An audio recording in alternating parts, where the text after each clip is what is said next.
تو میرے عزیزو، اللہ نے اولاد دی ہے، ایک تو حکمت کے ساتھ، تدبیر کے ساتھ اس کی تربیت ہو۔ وقت بہت مشکل ہو گیا ہے اولاد کے سلسلے میں۔ اسے پیار دو، اسے محبت دو، اسے اپنے ساتھ قریب کرو۔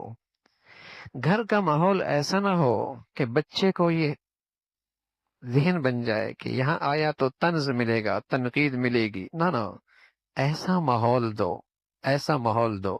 ٹھیک ہے، بچے کو خوف ضرور ہو، غلط کروں گا ابا دیکھیں گے، لیکن اسے یہ بھی اطمینان ہو کہ یہاں حوصلہ افزائی بھی ہوگی، یہاں تعریف بھی ہوگی، یہاں مزہ بھی آئے گا، ابا کے پاس بیٹھ کر، اماں کے پاس بیٹھنے کا مزہ بھی آئے گا۔ اگر اسے قدم قدم پہ ہر وقت طنز ملا، تنقید ملی، تو وہ آپ کی صحبت سے دور جائے گا۔ اور ظاہر ہے ماں باپ سے زیادہ مہربان کون ہو سکتا ہے؟ کس کے ماحول میں جا بیٹھے گا؟ اور اب تو بری صحبت آسان ہے۔ جب آپ نے اسے اپنا قریب نہ کیا تو پھر وہ اپنے دوست خود بنائے گا، نیٹ پہ جائے گا، فیس بک پہ جائے گا، جن کے ساتھ وہ وقت دے گا، وقت لگائے گا، باتیں کرے گا، دوستیاں لگائے گا، یاریاں لگائے گا، پھر وہ ان کے حوالے ہو جائے گا، پھر وہ ان کی زندگی سیکھے گا، پھر وہ ان کی عادات لے لے گا، پھر ان کا طرز عمل اس کی زندگی کا حصہ بن جائے گا، کیونکہ اسے دوست چاہیے، اسے ماں باپ کا چاہیے، شفقت چاہیے، پیار کے بول چاہیے۔ اس نے اپنا وقت گزارنا ہے۔ اب تو کسی کے پاس وقت نہیں ہے، یہاں بیٹھے تو طنز ہے، تنقید ہے۔ تو گھر کی فضا ایسی نہ ہو کہ بچے کے لیے وہاں بیٹھنا ہی مسئلہ مشکل ہو جائے۔ اس میں ضروری ہے میاں بیوی کی آپس میں ہم آہنگی ہو، سوچ ایک ہو، فکر ایک ہو، ان کی سوچ ایک ہو، فکر ایک ہو۔ اس بچے پہ بڑا ظلم ہوتا ہے جہاں گھر کے ان دو آدمیوں کے درمیان سوچ کا انتشار ہوتا ہے، بچہ دو کشتیوں کا شکار ہو جاتا ہے۔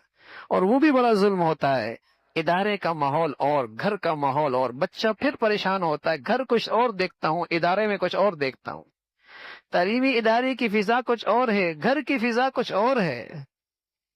معصوم بچہ ہے، وہ ذہنی انتشار کا شکار ہو جائے گا۔ اولاد کی تربیت میں سب سے بڑی چیز ہے اسے صحبت اچھی دیں، اور بڑا وقت اس کا گھر میں ہے۔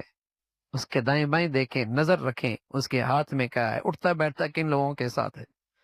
سب سے مؤثر چیز بچے کی زندگی میں صحبت ہے، ماحول۔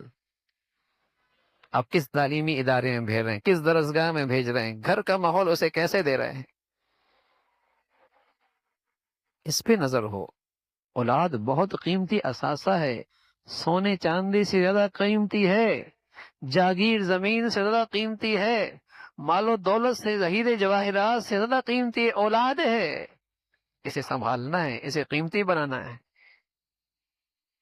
اسے اپنا سرمایہ بنانا ہے کل کے لیے۔ تو صحبت دیں، ماحول دیں، اور ایک بات ہے، دعاؤں کا اہتمام ہو۔ اللہ کے پیارے بندے ہمیشہ اپنے بچوں کے لیے دعائیں کرتے ہیں، ربنا ہب لنا من ازواجنا وذریاتنا قرۃ اعین واجعلنا للمتقین اماما۔ یہ 19ویں پارے میں ہے، یاد کر لیا جائے، مفہوم بھی ذہن میں ہو، اور بڑی گر گڑا کر کے مختلف مواقع میں اس دعا کا اہتمام ہو۔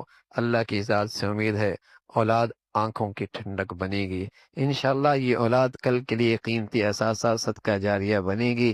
اللہ ہم سب کا بھائی اپنے اولاد کے لیے صحیح فیصلے کی توفیق نصیب فرما دے۔